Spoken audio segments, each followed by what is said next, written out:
So the big question is this: how do most agents who struggle to get the information that most successful agents hoard to themselves grow and prosper without this information?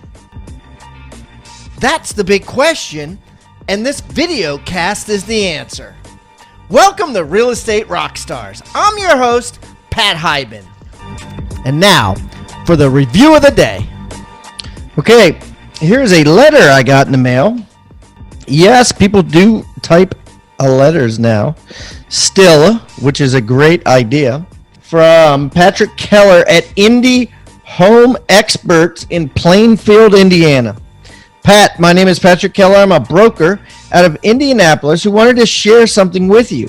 I listen to your podcast semi-regularly. Some weeks I'll listen to 5 episodes, and others I'm too busy to listen to one.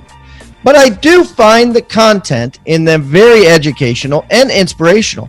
When I need a pick-me-up, I will turn on your podcast to re-energize the batteries for this high-demand profession. I listened to your podcast with Connie Carlson of Live Love Atlanta a few weeks back and was very much inspired by her. What she does with her brokerage, how she treats her people, her clients. I was so inspired I listened to it 3 times and reached out to her directly so I could see if I could fly down to her and learn as much as I could in a few hours. Connie was incredibly accommodating, friendly, inspirational, and educational. She showed me the ropes, her systems, and even invited me to her home for a time of masterminding. Wow. She really impressed me, and she has a very unique mind for marketing. She's so creative. I am super glad I took the time to fly down there and be with her. I will take the tools and tips she showed me and apply them to my brokerage and will be successful because of it. I could never thank her enough. You had an amazing guest in Connie. I just wanted to thank you for having great guests to inspire us agents who want to take real estate service seriously, who want to work hard at it, and who want to create solid futures for our families and our agents. I'd love to meet you someday. Thanks again, Pat. Patrick Keller. Hey, Patrick, that's awesome. I hear this sort of stuff all the time where we have guests that come on here and the people reach out to them on Facebook. They reach out to them through email. As you guys know, everybody's information is in the show notes of every episode. I am so glad connections like this are being made. Connie Carlson is an incredible person. And Patrick, I promise you, I will have Connie back. Connie's whole team is busy right now taking Rebus University courses. So that's so exciting for me. And we're developing a good relationship with her and Live Love Atlanta, and have guests of her caliber on again and again. So listen, if anybody has guests that you think are high caliber and deserve to be on the show, please send them our way. We'd love to add them. And Patrick, thank you for the assertive appreciation today. You made my day. Keep the comments coming, guys. I love them. And remember, I eat feedback for breakfast, so give me a 1-star review if you want, or a 5-star review if you want. I don't care.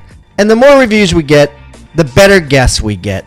So please, subscribe first, and then leave us a review or wherever you're listening.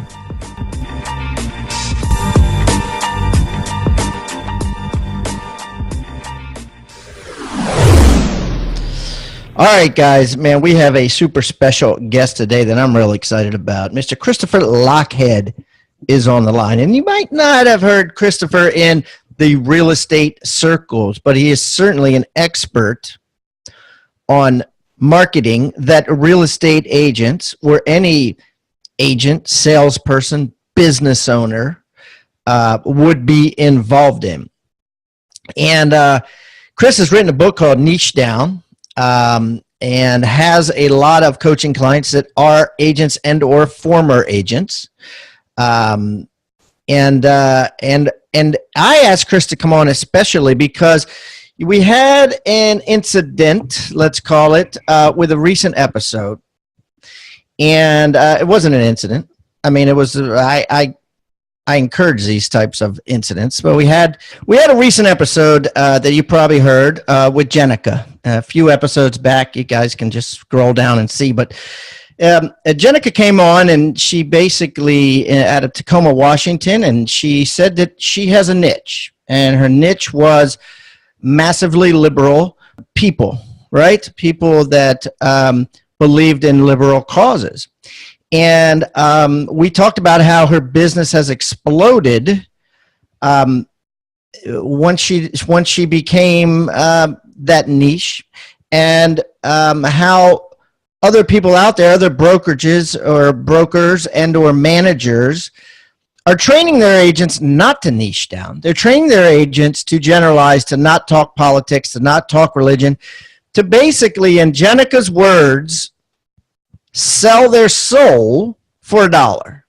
And some would debate whether this is selling your soul or not, but I did get some haterade on the episode from conservatives, wondering why there weren't two points of view, on this. And then again, I welcome, I certainly have, I don't look for guests of any sort, I don't look for, any religious guests or, there's nothing, if you're selling a lot of houses and you've got a story to tell, I encourage you to come on.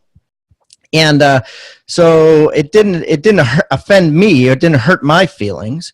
But I thought it was great because it sparked a debate of whether you should niche down or not. So I said, we need to get somebody on here who's an expert at niching and kind of squash this and say, is it right or is it wrong? Are these brokers and these office managers who are telling their agents not to discuss race, politics, religion, who's right, who's wrong, and should you wear your soul on your sleeve as a real estate agent? So that's all I'm going to say. Without further ado, Mr. Christopher Lochhead, welcome to Real Estate Rockstars. Pat, I am so stoked to be here with you. You are the rock star of the rock stars. You got a very sexy hairdo, and I've admired and respected you for a long time. We've knocked over a cocktail or two together, and I couldn't be more stoked to be here with you. Hey, buddy, why don't you tell everybody about yourself so they can get to know you? Yeah, the short story is I got thrown out of school at 18 for being stupid. It turns out if you get enough D's and F's, they don't let you come back. And so with very few options, I could have done a manual labor job or start a company. So my friend Jack was early in the computer business. He was working for a small software company, and he said, hey, let's go into the technology industry. And at the time, it was at the birth of the personal computer industry. And so I went on to become an entrepreneur in the technology industry. I ultimately had a company which I sold to a Silicon Valley software company. And at 27, 28 years old, I was the head of marketing for a publicly traded Silicon Valley company. I did that two more times, so 3 tours of duty as a public company CMO in Silicon Valley. And then retired from that in 2006 when we sold the company I was at called Mercury to Hewlett-Packard for around $5 billion, making HP my favorite company of all time. And after that, I did about 10 years of kind of coaching and consulting work, board work in the tech industry. And then I wrote my first book, Play Bigger, which, thank you, Jesus, became a bestseller. And then my second book, Niche Down, just came out. And while I was doing all that, I launched this podcast that we're super proud of and has become successful called Legends and Losers. And so today I'm primarily a podcaster and an author. And every once in a while, I still help an entrepreneur out with a little bit of coaching here and there. And I'm just really lucky. My story, I think, is the quintessential entrepreneurial story. Nobody was going to bet on my potential, so I had to. Absolutely, buddy. Well, I love that story, and I love what you've done, and I appreciate you taking the time out today to come and help us with this issue. So let's get right into it, Chris. Should agents... Go ahead. How far should agents niche down? Well, I think they should niche down real far. It's time to scratch your niche, so to speak. The other one I love, my buddy Scott Lowry says there are riches in niches. And so here's the aha. The most legendary people and the most legendary brands and companies, frankly, are known for a niche that they own. It's the niche that makes them successful, not the other way around. The reason we know who Bob Marley is because he was the, if you will, category designer of a new niche or genre of music called reggae. And the most legendary people want to break or take new ground, and they want all others to be compared to them. And so, the question I have for people is, who would you rather be in your field? Would you rather be Bob Marley, or would you rather be the 47th reggae band? Yeah, fascinating. Rasta for I live. This is a deep conversation. So let's talk about it in terms of real estate agent. Let's go right to the heart of it. So, let's just say that you are. Well, let's just say that let's use an example. Let's say you're LBGT, right? You're a gay real estate agent. Matter of fact, I'm gonna just make something up, right? Let's just say you've just come out of the closet to your own family. At what point do you come out of the closet in the real estate game, and do you? Is it irrelevant, the fact that you're gay, so long as you're a good real estate agent? And, so we need some help with this. So I think there's a personal decision on this one, right? Which is, do I or don't I want my niche to be associated with this part of who I am? And that's a totally personal decision. And if you make a decision you want to do that, that's great. And if you make a decision you don't want to do that, I think that's also great. I know very successful gay people in the business world, some of whom are, if you will, very public that they're gay, and some of whom are a lot less public that they're gay. What I do know is that the big aha is the most legendary people don't compete in any traditional sense. And here's what I mean by that. Do you remember the Psycho Killer? He was played by a comedian named Harlan Williams. Yeah, absolutely. That was hilarious. It is a funny scene, and if you remember what happens, they get to talking about life, and Stiller says to him, what are you going to do with your life? And he says, well, that ad for 8-minute abs on TV, the infomercial. He says, well, I'm going to do 7-minute abs. And Stiller looks at him and he goes, okay, well, that's interesting, but what are you going to do when somebody does 6-minute abs? And he doesn't have an answer. And the reality is the vast majority of people are playing the 7-minute, 6-minute, 5-minute abs game. That is to say, they are competing on a dimension called I'm better than them.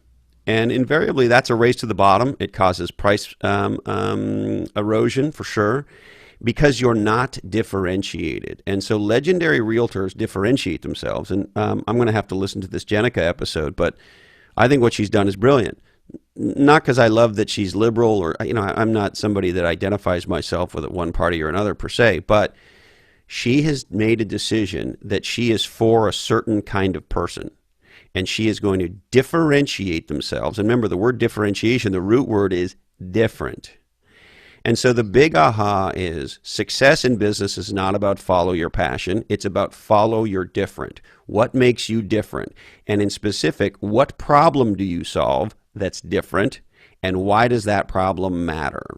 And if the world can see the sort of problem the way you do, then they're going to, by natural selection, want that solution. And so in the case of Jenica, if you are a very liberal buyer, and that you said she was in the Seattle area?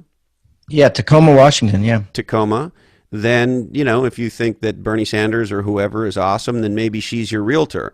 And if you think Trump is awesome, then you're not going to want to do business with her. And it's just, I don't care what the mechanism is, but it's a powerful way of differentiation. And one of the big ahas in life is, if we don't position ourselves, the world will position us. And so the legendary people, the legendary realtors that I know, are very proactive about positioning themselves in a very tight niche. Well, it's interesting, right? Because the rest of the world has cult of personality per job professionalism, and i.e. this, attorneys, right? They all wear suits and ties, right? They're all pretty much clean cut, right? Stockbrokers, they wear ties, shirts, but no jackets for some weird reason. Probably because they sweat or whatever. Or I don't know. But real estate agents, right, are generally, now it's certainly gotten casual, and I don't mean to hyper focus on dress, but in the past, real estate agents have not been encouraged to have opinions or to be authentic or, wear their heart on their sleeve, let's say, right? Be themselves. And certainly now you have a lot of them coming out, like Jenica and a few others that Tyler Martin was on. Tyler Meyer was on, great guy. Just he was on about 3 years ago, and then he came back on recently, and he said to me, Pat, I don't want you to use my photo from 3 years ago because I've changed a lot in 3 years. And his new profile picture is like him in a black leather jacket with a mohawk, and he's like, I want you to use this one because my old one was, what they told me, and this is who I really am. And so I'm starting to see more and more of that, right? And so I need you to help us with this. And why do you say what you say? Like, is it more lucrative? And we want to just break this down to money. I don't want to talk about, because you're liberated, your soul is liberated and you'll be happier, which we all know is true, right? Being yourself, the quick way to happiness is just be your damn self, right? So I'm not talking about that, but I'm talking about how to make the most money. Is it be who they want me to be or be myself? And if it's be myself, be different, how do I amplify that? What specific things would you, as a coach, mentor, counselor, recommend that they do, meaning the agent audience listen to this, in order to increase the earnings, money that they make, clients that they get by being themselves? Such a great question. And so we have to connect being ourselves, that is to say, if you will, our different, to something that matters to clients and prospects, right? Because to your point, Pat, if we just say, hey, I'm the realtor with a mohawk, I mean, I guess you're saying if you like mohawks, call me. If you don't like mohawks, don't call me. But it doesn't necessarily tie to a specific problem. I think what his thought was, it's more, I'll just go out and say this. I mean, it's more of a, like, it's a gay thing, right? Like it looks more gay, looks more creative. I'm not quite sure, but how to say it, but yeah, it would be that. It would be, I don't think that's his statement, right? It's I'm being myself, and myself is a gay man, and rather than trying to be a heterosexual man. Maybe it's heterosexual people follow the rules more. Yeah, I mean, I don't know. That gets us. I mean, I know some gay people who are pretty buttoned up, if you will, and kind of rule followers, and I know some gay people who are pretty out there creatively. Okay, so it can't be it. Yeah, but he may be saying I'm a gay rule breaker. I don't know. Okay. Okay. But if that's the way he wants to differentiate, the good news is he'll stand out. The question I would ask him where here is, okay, so what problem do you solve that's different? And so let me give you two examples that I love from. Give us some news we could use, like something that people listening can take and run with this, because there's a lot of people out there that would love to be themselves and make a ton of money at the same time. Absolutely. So let's break it down. Now, you tell me wherever I get this wrong, because of course I'm not a real estate expert. Nope. Okay. Go ahead. My understanding, if I'm a new realtor, is the general wisdom is, hey, what there is to do is you want to be as open as possible to as many people as possible, list houses, represent buyers, represent sellers, do real estate, maybe even do some smaller commercial, like be open to any possibility, and literally knock door to door and say, hi, my name's Pat, and I'm a realtor in your neighborhood, and would you like to sell your house and make friends with everybody? And I'll do a free assessment of your house and tell you how much I think it's worth if you want to talk, and all this stuff about, like, go out and essentially the niche is, I'm a realtor to anybody in this community who wants to buy or sell real estate. That's the niche. I'm a junkyard dog. Right. Well, that's not a freaking niche, right? That's a strategy for going bankrupt. So our good friend Tim Rode pulled, I think, one of the greatest niche downs in history, and he did it as a realtor. And so when he started his real estate career, he had this aha, which is he wanted to differentiate himself by representing sellers only, right? So he didn't want to represent buyers. He wanted to be a listing agent. Okay, that's a niche down. Wait a minute. Stop down there. Stop there. I don't know if it recorded or not, but say when he started his career. I'm sorry, the internet's real bad. Yeah, no problem. Early in Tim's career, when he started his career, he made a decision that he wanted to represent sellers, not buyers. So in a sense, that's it. That's a beginning of a niche down. Now, it's not a huge one. I know a lot of realtors pick one side or the other. That's fine. That's cool. But then he went even further, which is he said, I want to be the realtor for not just people who want to sell their house, but who want to sell their house now, fast. And so he adopted a tagline to identify himself as the guy in Manteca, California, who you should call if you want to sell your house now. And do you remember what his tagline was, Pat? Was it call Tim now and start packing? Exactly. See, we remember all these years later. Call Tim Road and start packing.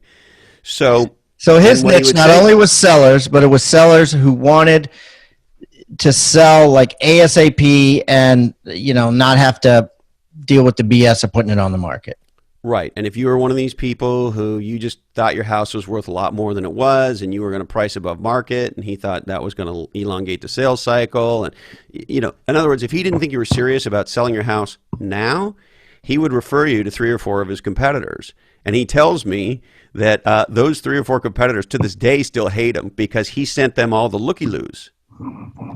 Yeah. And so he adopted this tagline, call Tim Road and start packing. He did a bunch of fun, zany marketing, like he would stand on the edge of a bridge, a bungee jump bridge, in a suit with a briefcase, and he would do his spiel about, if you want to sell your house now, give me a call. I'm your guy. And he was corny, right? He calls himself a quote unquote pass the butter hick from the sticks. Yeah, pass the butter. And then he would bungee jump off the bridge, screaming, "Call Tim Road and start packing!" And so he was so well known in his community that when I moved to Santa Cruz, Pat, my literal next door neighbor had lived in Manteca for years. And when we first connected on Facebook, my next door neighbor, he says to me a few days afterwards, I guess he was trolling around my friends list on Facebook, and he says, "Hey, do you really know this guy, Tim Road?" And I just laughed. I said, "Yeah, I know him really well." I said, "Why, do you know him?" He says, "Well, I don't really know him." But he said, "If you lived in Manteca, California for the last 20 years, you knew Tim Road." And he literally became the #1 realtor at Century 21 in the country for a period of time because he was the, if you will, category king in Manteca, California for sellers who wanted to sell their house fast. That's a niche down. Brokers and team leaders, are you tired of seeing dwindling numbers at your monthly sales meetings? And I don't mean numbers as far as sales, I mean numbers as far as agents attending. Do you struggle with creating new and exciting content that will not only motivate your agents, but deliver actual results to them? Do you want your agents using proven sales techniques that increase their commissions? We've got the answer for you. Rebus University is launching a Lunch and Learn series you can purchase to provide structure and content to your meetings. The series has 12 30-minute trainings taught by me and top producers from around the world, and specifically is designed to increase production for your agents. Plus, when you purchase these trainings, you will also receive significant discounts for the go-getters on your team or in your office who want more training and bigger results. So don't delay. Go to hibandigital.com/teams. That's hibandigital.com/teams, or call Catherine Brower today at 843-749-9900. That's 843-749-9900. And get started with your Rebus University Lunch and Learn.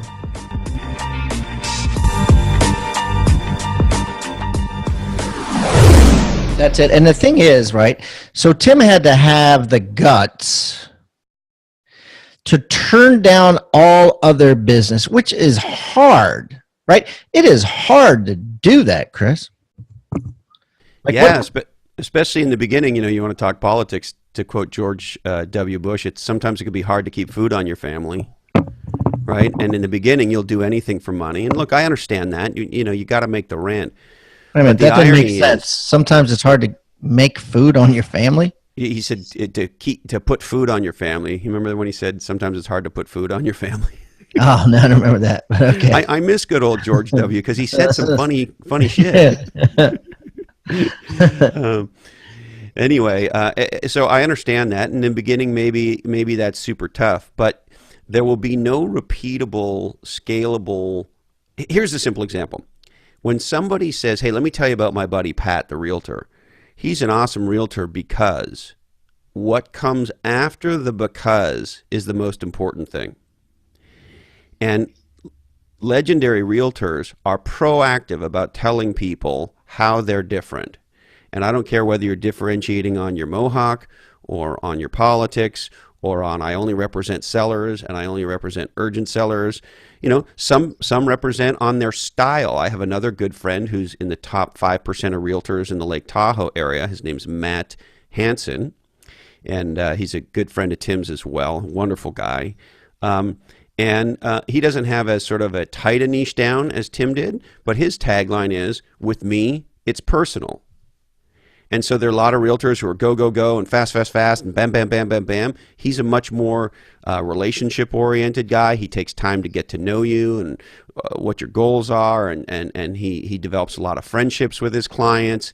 And so he has differentiated, that is to say niche down, on his style of doing business. He's the opposite of a go, fast, fast kind of transaction feeling person. He wants to get to know you, develop a bit of a relationship with you, and be sort of your friend than the realtor. Well, yeah.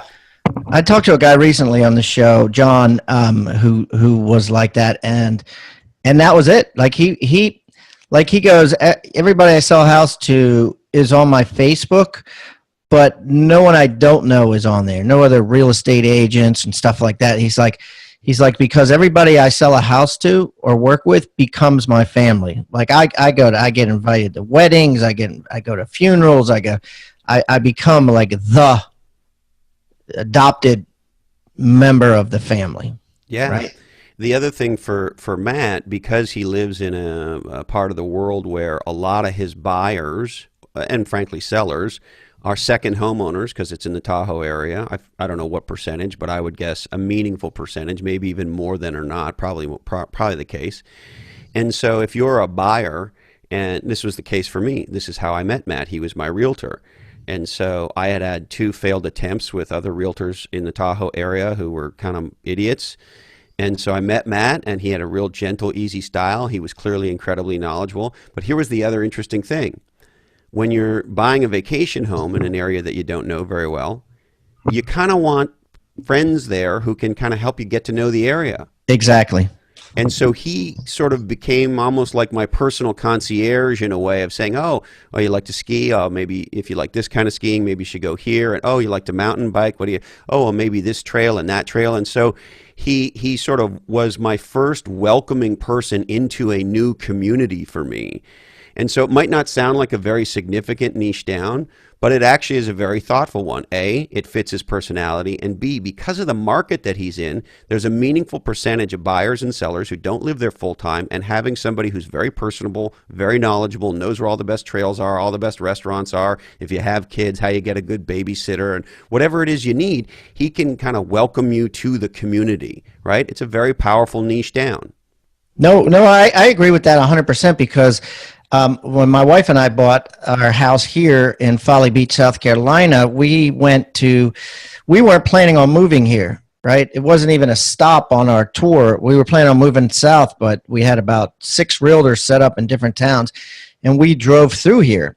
And it happened to be a Sunday, and we saw 3 open houses, and we met 3 agents. And then after a while, we just, that day, actually later on that day, we decided we're going to move to this town. This town sings to us. And I was like, well, I can go online and pick a realtor, or we could just use one of the ones we met. And the realtor that we chose to call, and granted, none of them called us. We called them because it was that night. We were like stalkers. We're like, we decided this for us. Can you show us every single house on the island tomorrow? That's a true story. And so we called him. He's like, why'd you choose me? You went to a bunch of open houses. And the reason was, he was really laid back. He was totally chill. And he lived and breathed on this 6 Mile island. He was like, later on, I'm going over to the surf bar. You guys should join me there for a beer. And we were like, what? We were like, that's the type of guy we want to know after we own the house. I mean, anybody can write a contract for us, but we wanted to know a guy that we're going to bump into all the time because we don't have any friends on this island, and we want it to start with at least one, a local realtor who hangs out at the surf bar. Well, and the interesting thing is, Matt Hansen, my realtor in Tahoe, Truckee, he's now become like an adopted brother. I mean, he is family to me. And the irony is, I live full time in Santa Cruz, California, and my realtor in Santa Cruz, whose name is Mike Block, has essentially the same niche down strategy as Matt does up in Tahoe, but down here in Santa Cruz. And to your point, both guys, Matt and Mike, have become great friends. And in the case of both realtors, they introduced us to the community. They've become friends. Some of their friends have become friends. And so the realtor, with their positioning, so to speak, is sort of, I'm the person that opens the door to a new community for you. And it's a more gentle niche down than Tim's. But if you're looking to move to a new community or get involved with a new community, even if it's a second home, you want a bit of a personal concierge. You want somebody who knows the town, maybe knows the, if you're involved with religious groups or schools, or, in the case of places like Tahoe and Santa Cruz, surfers and skiers and, these sorts of networks of people that they can introduce you to. That's a very powerful differentiation. And some great realtors have that niche, but they're not declarative about it. They don't say, oh, like my buddy Matt, it's personal, right? He declares that his niche is, I'm a relationship guy. Yeah, I got two stories here. This is a great conversation. The first story is, guy I used to work with had a ton of business from like Matt's, right? With just people that he met, and he was a big drinker. He drank for sport, so to speak, right? Like he would drink and meet people at bars, right? And there's a legitimate business model around that. And he crushed it at it, right? He crushed it, right? Like he crushed it. There's another guy I had on my show that did the same thing. He would buy rounds of drinks for everybody, put on the chalkboard at the bar. Your first round is bought by, I forget his name, Fred Jones. He's a guy in the blue shirt, and he'd give his credit card to the bartender. And so everyone would come over and talk to him and say, thanks for the free drink. And anyway, so this guy knew, he went to a wine festival. And he got a little tipsy, and he was dancing on stage to a band, and he had a house for sale, and the sellers were there, and he didn't know. And they saw him, I wasn't there, so I don't know how drunk or if he was drunk. But anyways, they fired him. And he was upset about it. And I remember having a conversation with him, and I was like, yeah, but you can't be upset about this because that's your niche. You know what I mean? That's right. That's how you get business. You can't say, well, I'm not going to go to any more wine festivals, or I'm not going to drink, or I'm not going to, do that, because that's your whole game. That's just one down out of thousands that you've done business with. And the whole thing about niching down is deciding who you're for. But to your point, Pat, deciding who you're not for is actually even more important. Right? That's what really. Tell me what that means. Break that down. Well, so if you think about your buddy who, liked to tie one on a little bit and buy everybody drinks and be the life of the party and use that as a way to network and meet people, to your point, then you got to accept, A, this is who I am, and B, there are going to be some people who don't like that are going to think I'm too much, that are going to think there's something wrong with it, whatever. And if that's the case, F them. This is who I am. I'm the fun guy. I'm the party guy. I'm the guy in the bar slapping you on the back or telling you silly stories or whatever his thing was. Of course, I don't know him, but be who you are. And if you're a relationship person and that's the way you connect, my buddy Mike here in Santa Cruz, I call him the mayor because I go for a walk with him and he knows, 2/3 of the people. So he does the same thing, but he's not a big drinker guy like that. There's different ways you can network and become known. Mike is a much more quiet guy, subtle guy, whatever it is. But whatever your personality type is, you have to realize there's some people you're going to resonate with and there's some people you're not. And it's better to matter to 100 people than to not matter to 100 million people. I want you to think about the word toolbox. What is a toolbox? A toolbox is a box full of tools that you use to build something great.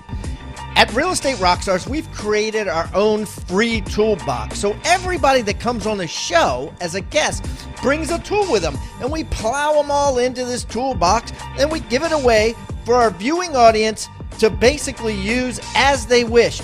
Everything we put in there is an actionable item that can be downloaded, can be printed, can be used immediately. And we got things like scripts and dialogues, checklists for teams, checklists to keep agents accountable, referral forms that are filled out at settlement to get referrals by your buyers and sellers. Everything you can think of that you could use on a regular basis about real estate is included in this toolbox. And it's helping agents worldwide sell more houses and make their jobs a lot easier and processes much more efficient. And the thing is, it's absolutely free. All you got to do is go to hibandigital.com/toolbox or text the word toolbox to 444-999. That's toolbox 444-999. Do it now. Better to matter to 100 people than to not matter to 100,000. Yeah. Wow. What do you think about this one, Chris? So I talked to this guy, millennial, he's like 23, and he doesn't do voicemail. He doesn't have a voicemail. He only does text. And he says, I only work with millennials. And I was like, why? He's like, they don't get it. Everybody else takes too much time. I'm like, what are you talking about? He goes, well, I can text people back and forth. It gets it done quick. If I got to talk to them and call on the phone and I don't. And people beyond millennialness don't get that, right? So F them, like you said, F them. If they want to leave me a voicemail and I don't have a voicemail, then F them. I'm happy to text them. Yeah. So what do you think about that? Young guy from Saskatchewan you had on a little while recently? No, a different guy. But yeah. But I've had a lot of top 30 under 30s on recently. But he wasn't on the show. I wasn't recording it. It was just like he gave me a testimonial on my book. And whenever anybody gives me a testimonial on my book, by the way, I give them a free 15-minute coaching call. Oh, so awesome. He had read 6 Steps to 7 Figures and given me a video testimonial. So he got a coaching call. So I was like, I love the niche of that. I don't know, if someone wanted, the people that do voicemail, right? That might be older. Those are your big fat commissions, your couple $1 million houses. I don't know if you want to turn them off by saying I only work with millennials. I don't only text, but at the same time, going now after talking with you, maybe he's got something here. I think he probably does. The other interesting thing about his strategy is if he's playing the long game, and the most successful people in business I know, realtors or not, play the long game. If I'm the realtor to a 28-year-old, and what do I know about that 28-year-old? He or she is probably going to buy another house or two in their life, right? What is the average homeowner? How many homes does? Yeah, every 7 years. I mean, they probably 5, 6, 7. So I had this advice early in my career. One of the CEOs I worked for early in my career, a guy named Bob Howe, who was a genius guy, he shared with me, hey, I get asked all the time, how is it I know so many Fortune 500 CEOs? And he said, well, I met them long before they were Fortune 500 CEOs. I realized as a young, when I was 28, 26, whatever, that this was a high potential person and I was interested in them. And so I built a relationship. And so this younger millennial realtor might be doing something really genius, which is I'm focusing here. Maybe I'm making a little less in my earlier years because the millennials are not buying, the higher end houses typically. But if they're going to do a new house every 7 years or so, I'm building a relationship for life, and I'll do 3 or 4 transactions over a lifetime with these people and meet their friends and so forth and so on. It might be a genius niche down.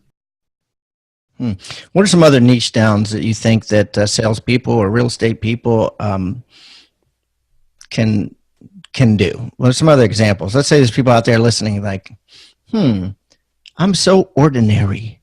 How can I be, what is it? Extraordinary. What's the word I'm looking for? How can I be unique? How can I be different? How can I be authentic? So there are often little things that can make a giant difference. I'll give you another story that I absolutely love. If you look at small business failure rates, they're very, very high. And typically restaurants and businesses like that fail. There's an outfit we profile in the book, and it's a bar in the New York area. Started in Brooklyn. There's 7 or 8 of them today. So they've been very successful over a decade. And it's started by 4 guys. And here was the insight, the unique problem they wanted to solve. These guys like to get together, play old school video games, like the stand-up, type video games, Pac-Man and Space Invaders and things like that. And they like to listen to classic rock bands like Rush and things like that. And they like to drink beer and eat burgers. And they would get together at their homes and do this. They said, well, why isn't there a place where we can do this? So they open a bar. Now, if you, me, and 2 other guys opened a bar, we would probably fail because that's what happens to most bars. And there's a lot of dive bars that serve beers and make burgers and play music. So these guys designed their niche perfectly.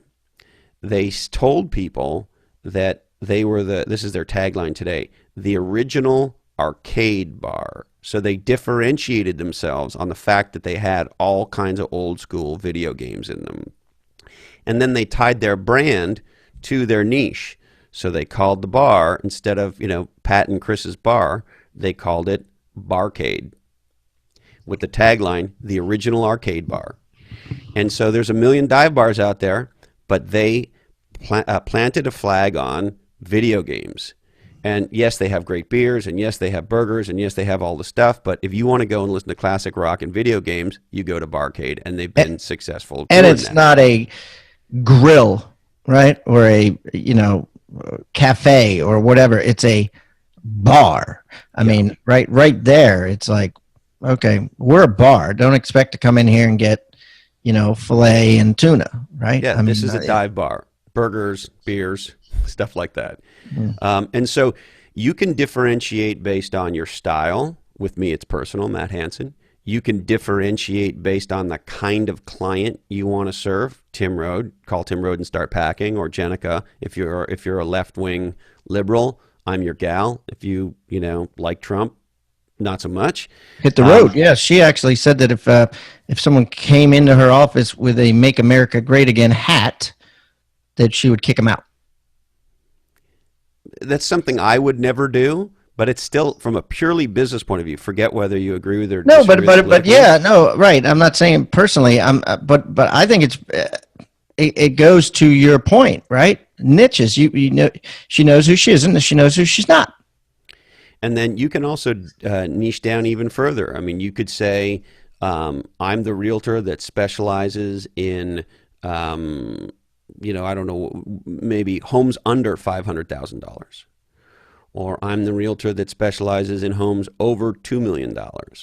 Or I'm the realtor that specializes in people here moving for work. There are people who move on a corporate package and they're being transferred from one area to the other. And maybe you design that as your niche, and you do the cuddle with a bunch of the HR leaders from some of the bigger companies in your area. And you say, hey, listen, I specialize in helping people move from one part of the country or world to this area, and I know what it's like to work with executives and so forth and so on, and there's different needs of people who are moving from across the country or the world, and I know how to help them with this, that, and the other, and so you try to build your business that way. And so I would just start to look for, where is a problem in real estate that you see that for whatever reason you're drawn to solving, and focus your niche on that, whether it's the style of business or the type of buyer or the region. Yeah, let or me the slow that down because now instead of going to a political niche or a religious niche or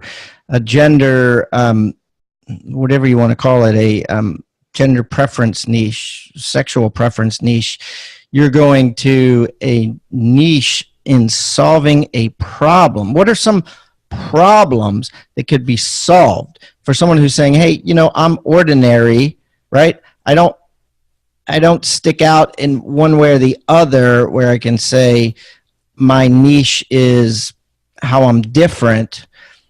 What are some examples of some problems somebody could solve that may not want to try to be, massively different?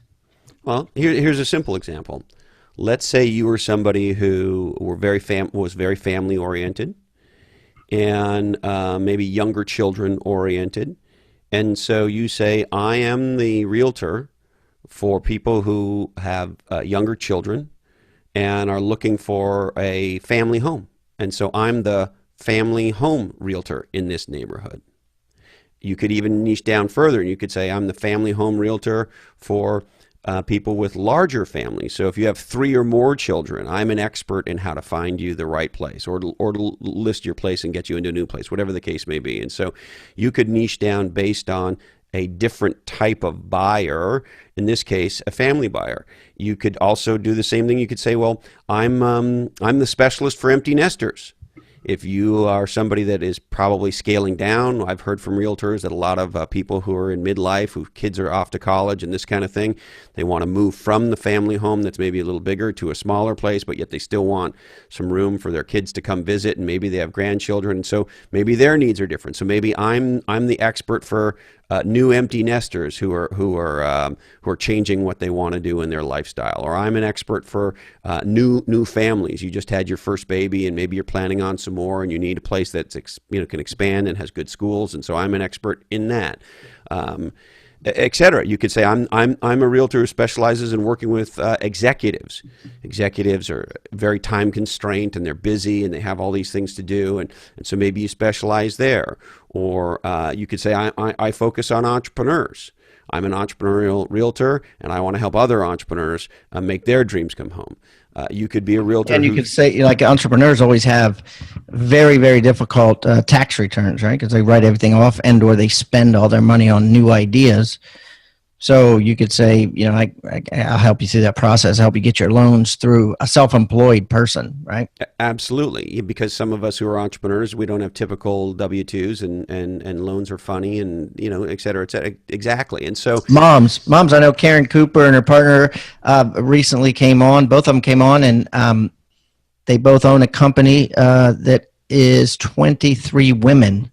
Also, Live Love Atlanta, I believe they're like 20 some women as well, like all, and Karen's company is all moms. Like if you're if you never had a kid, they won't hire you at the company, right? They're women and they're moms.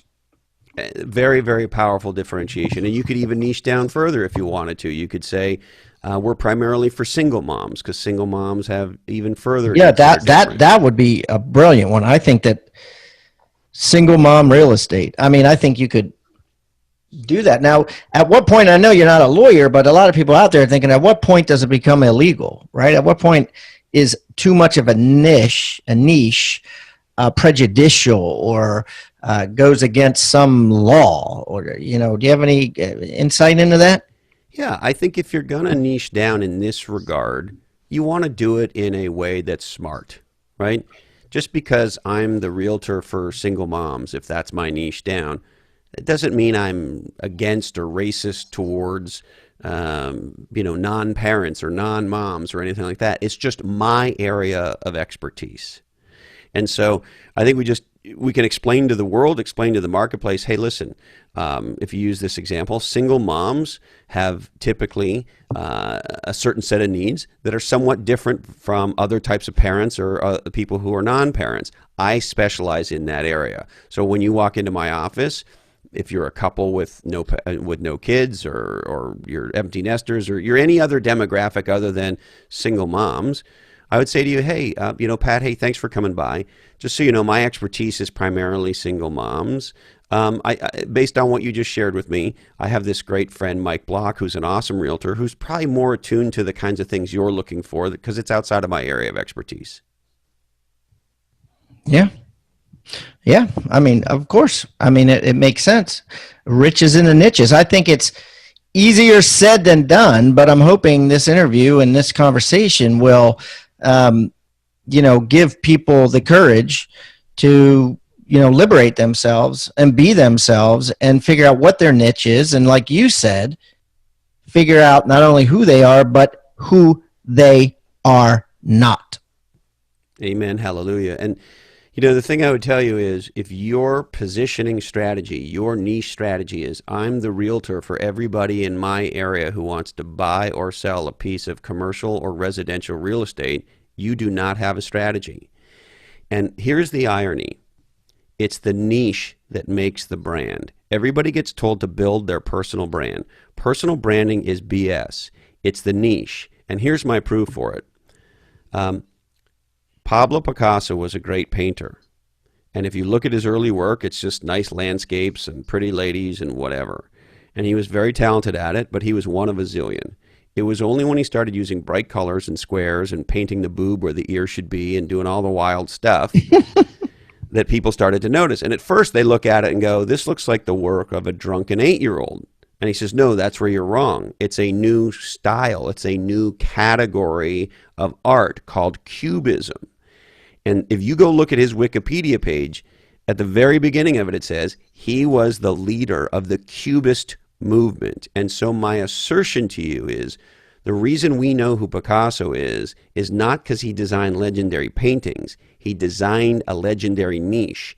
And once people said, Cubism, that's a cool, important, new type of art, when they cared about Cubism, they cared about Picasso. And most people get it backwards. They scream their name. Pat Hyben, Pat Hyben. And if I see Pat in enough places around my neighborhood, I'll just call Pat. Well, if they don't know what Pat specializes in, they won't know under what circumstances to call Pat. And so personal branding is a complete waste of time, energy, and money unless the branding sits inside the niche. If I say to you, hey, Pat, there's this great new restaurant in my neighborhood. You want to go to dinner tonight? What's the logical question you would ask me? Let me look at the menu, or what's it? What kind of restaurant is it? Basically, what kind of restaurant is it, Chris? Yeah, and so when you ask me that, what you're really saying is, what's the niche? And when I say to you, oh, it's Italian, you either like Italian or you don't like Italian, or maybe you don't, maybe you're in between. Or if I say it's a sushi restaurant, or if I say it's a Mexican restaurant, all of a sudden, so the way the human brain works is the brain works with category first, brand second. So I say, oh, it's Gabriella's. And it's one of my favorite Italian-American restaurants here in Santa Cruz. Well, if that category of food is something historically you enjoy, then maybe you want to go there. Or maybe you had that last night for dinner. You say, hey, I sort of had that last night. Is there Chinese food, or is there whatever might be on your mind? And so the way the human brain works is category first, brand second. And yet we've all been taught, scream your brand, scream your name, scream your name, scream your name, personal brand, blah, blah, blah, blah, blah, blah, blah. And the reality is, if all I hear is Pat Hyben and I don't know for who Pat Hyben is, I'm going to tune that out. Yeah. Man, that is deep, and I love it, and it makes a lot of sense. Chris, I really appreciate you coming on and clearing up some of this and giving a lot of people, I think, hope and inspiration in this arena. Chris, as you know, everybody that comes on the show brings a free gift. What I'm going to do with this free gift is I'm going to put it in Chris's show notes, right? I'm going to put it in Chris's show notes, and I think I'll put it on hybendigital.com /niche down, right? Because that's the name of his book, and it's NICHEDOWN, correct, Chris? That's right. Niche down. Too. I just have to check, man. And then I'll put links to his book, and I'll put links to his first book in there, which is an incredible read. If you haven't read it, you just want to read it. You definitely want to read it. And all of Chris's contact information, if you want to reach out to him and say thank you, his website, everything. And definitely you want to listen to his podcast, Legends and Losers. Great guests, great conversations, some incredible episodes if you scroll back. And I'll put a link to that in there as well. So anyways, with all that, I'm going to put your free gift. What'd you bring? I brought something I hope everybody's going to love as much as I do. Our good friend Hal Elrod, the author of Miracle Morning, was kind enough to write the foreword to Niche Down. And so I'm happy to give to you and your listeners a free PDF of the amazing foreword to Niche Down written by Hal Elrod. And it's a really captivating story. He starts off by saying, "My life changed when I niched down," and he shares how he created the Miracle Morning niche and has become one of the biggest thought leaders in the world. Wow, that's awesome. I appreciate you sharing that. So I'm going to go ahead and put that on there, guys. I'm also going to put it in the toolbox, which has over 100 items of utility that other guests have brought along, and that can be found on hibandigital.com/toolbox. And it could also be gotten by texting the word toolbox to 444-999. Mr. Chris, listen, brother, next time I'm in the Lake Tahoe area, we will definitely get together and go to Barcade. I would love to do all of that and anything else you have you got on your one mind. out there. Thank you, sir. Thanks, Pat. Thank you so much for tuning in to Real Estate Rockstars. If this free content is giving you a ton of value, I want to ask a small favor in return. I need you to pull out your pointing finger and hit the subscribe button. Yes, hit subscribe, please. The more subscribers that we get on Real Estate Rockstars, the better guests are attracted to the shows. We'll get more guests from the top companies, from the top teams, and even more celebrity guests like Robert Kiyosaki and Barbara Corcoran. Also, if you're not a member of our free Facebook group, go to Real Estate Rockstars Radio right on Facebook and join the conversation. I'm on there myself on FaceTime Lives, and we have a lot of communications and questions about the show, and I'd love to see you there. And it's free. People ask me all the time, where am I on social media? I'm real easy to find. Just type in my name. My IG is I am Pat Hyben. It is blowing up on Instagram, adding tons of subscribers, and I'm on there probably twice a day. So definitely follow me on Instagram, as well as everywhere else. Thanks again for listening, and keep rocking.